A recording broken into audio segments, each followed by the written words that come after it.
Hi, hello everyone, my name is Jer, and Twinks don't normally do it for me, but Abora did this week. I'm gonna be ranking all 7 of the Ghost Town looks from the Boulet Brothers Dragula Titans 2. My review for this episode just posted yesterday, so if you haven't had a chance, go check that out. As I say every week, I am not here to critique these looks, I am only here to merely explain why some looks ended up in positions that they ended up in, and why I liked some more than I liked others. This was a very successful week for the ghouls. We'll start at number 7, which goes to Blackberry. I want to first address, because I don't think I mentioned it yesterday, the Dickies tag getting clocked.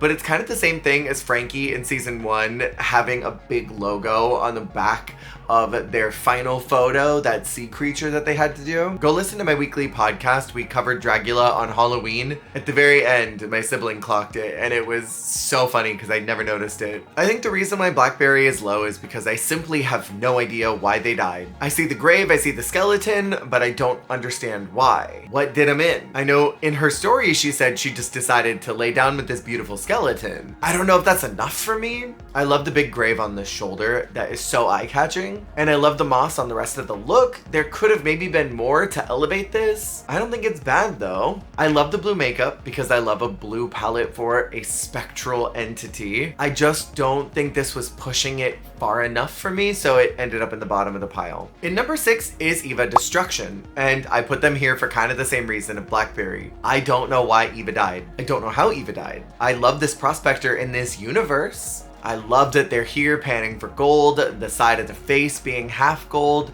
the teeth were rotten. It was such a spectacular look, but it reminded me of 2 things. One, when they had a huge issue with gray matter and put him in the bottom for looking more like a scare actor and not enough like he belonged on the ghost train. And that's kind of how I feel about this. Eva looks like a wonderful scare actor, which I don't think is a problem on Dragula, but I don't know if it necessarily meets the parameters of the assignment. And I mean, did they die from gas inhalation because of the gas in the mines like Sigourney suggested? Did they die because of a mine cave-in? Maybe something indicating more on how they died I think would have brought them higher, perhaps? Because I think it is a cool look. And that's kind of the problem position we're in right now, is everybody's doing great each week.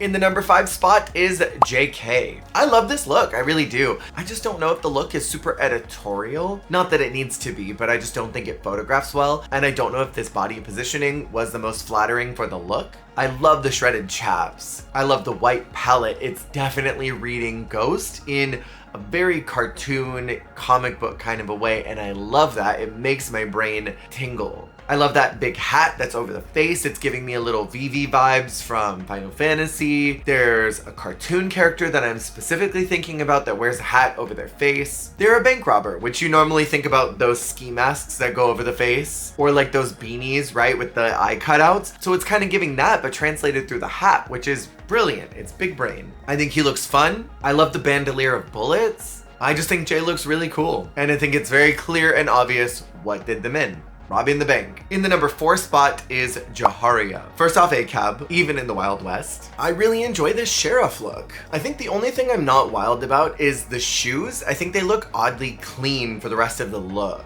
All the other details are immaculate.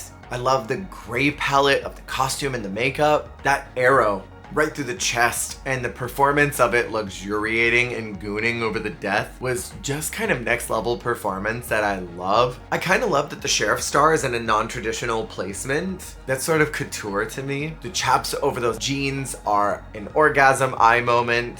I'm really digging all the individual pieces to create this harmonious look. I think it reads Ghost. I think it reads Ghost Town. I think we can very clearly see what did him in. I think this character looks like they belong in this universe. And I love seeing Jiario really embrace these assignments. Maybe a little on the nose, but done in such a spectacular way. Because I think that's what this is. In the number 3 spot is Sigourney Beaver. Now this photo does not include the overdress, so I'm just going to be looking at the reveal. I love this saloon girl that looks like she got left out in the middle of the desert after a hook-in session and just got eaten alive by rattlesnakes. There's a rattlesnake on her titty. There's rattlesnakes on her thighs. I'm obsessed with this vein effect that she created on the breasts, on the face, on the arms, and accentuating those to make them pop to look like her whole bloodstream was just horrendously poisoned. That orange color on her hair pops brilliantly. And in their podcast, the Boulets reference the Haunted Mansion. And this is absolutely giving me that color palette of the ghosts in the mansion that have these bright, bombastic, funky colors. This looks like it could be a character on an attraction, which is a lot of what the point of inspiration was for this challenge. And I'm obsessed with all those details. The choice of fabric to create the undergarments. I'm loving those little ruffles. Those boots are hot as fuck. I'm a sucker for a boot. And then I'm particularly really interested in that cranberry red that has been used to create the corsetry, because there's this sort of Good Burger orange sauce color that is color blocking the middle, and it's just like juicy. I love that corset.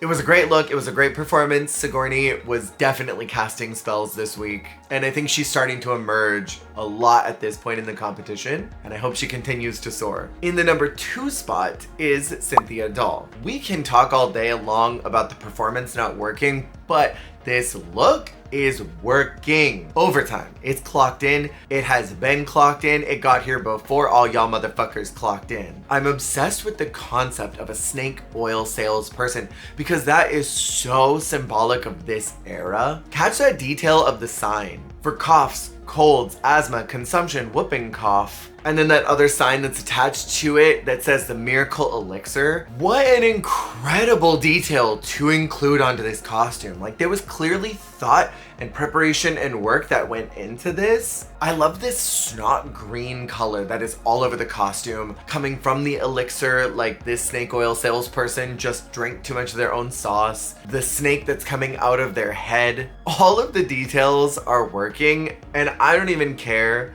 that prosthetic looked weird close up. It looked fine far away. You can barely see the problems when it is zoomed out. I really love this almost carnival tent print that was used to create the top. It's very much giving a spectacle, which is what the snake oil sales folks were there for. They were there to be a spectacle and to try and get you to purchase the thing that wasn't actually going to help you, but was the miracle drug so that you could get better and they could make a lot of money. And then when you didn't get better, they give you more of it, which makes you worse, and the cycle continues. It's all showboating. It's all fireworks and illusion. The pant fabric is really fascinating. I even love that Cynthia was not afraid to get the shoes dirty by putting that green color on the tips of the shoes. Like, it just dripped everywhere. Where I'm gonna clock now, a lot of these shoes were very clean. So I appreciate that detail. And then in the number 1 spot, I put Abora. There's so many things to talk about with this look, but I will drone on and on and on. I want to say first off that I love that Abora continued the storyline from the original challenge of Ghost Town that they participated in,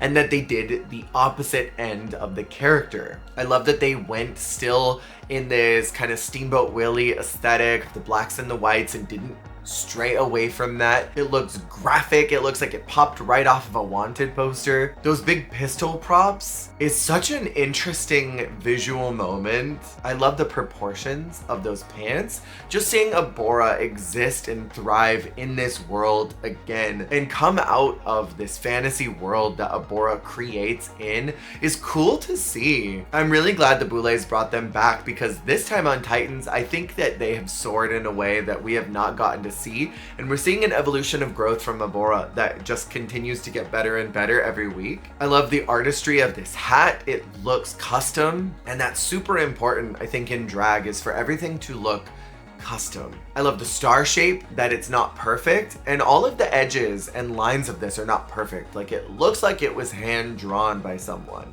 And there is something about seeing that artistry that really resonates with me and tickles a part of my brain that's just different from what anybody else is doing. You do not see conceptual artists like Abora out in the world. This is a unique drag creature, and I'm so glad that we get to see their artistry again. The particular highlight that I love are those yellow contacts. And I said it in my review yesterday, and I'll say it again today. Abora kind of turned me on a little bit, and I don't know why. Because I should not look at this cartoony looking character and be like, I feel funny for a twink right now, but I do. I hope Abora is proud of everything they've done so far because it has been great to watch. And with that, that has been my ranking of the Ghost Town looks. Let me know what your favorites were in the comments below. If you have the means, check out the Extravaganza Extra membership where you can watch some of these posted videos before everyone else. And I'll see y'all next week for more Dragula. See you on the flip.